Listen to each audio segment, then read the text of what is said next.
So we start off with the word switch. So it's a keyword. We know it's a keyword because it's blue. Then we open up parentheses.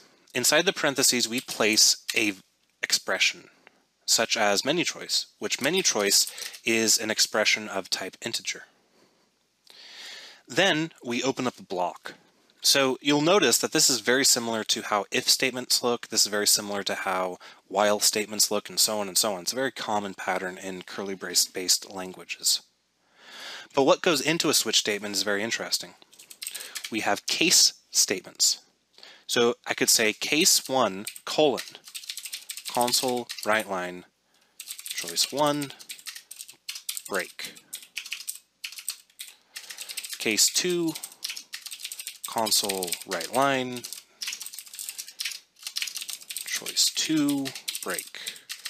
Case 3 console write line choice 3 break, and default console write line invalid input break.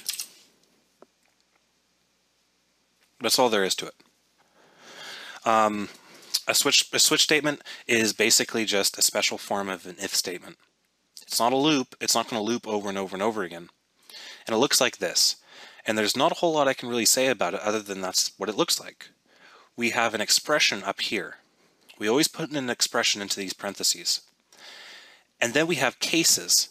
If any of these cases match this expression, the code underneath the case between the colon and the break will be executed.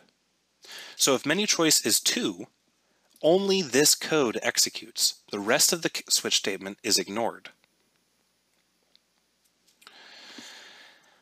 Finally, there's, so I know this is kind of looking sort of weird maybe to people because we have this concept of a break.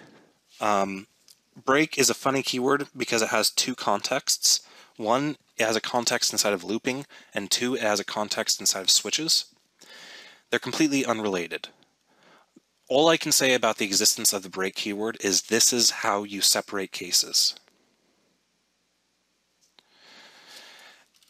So there was a question, do you have to put a break on the default? And the answer is yes. As you'll notice, we'll get an error saying break statement is missing.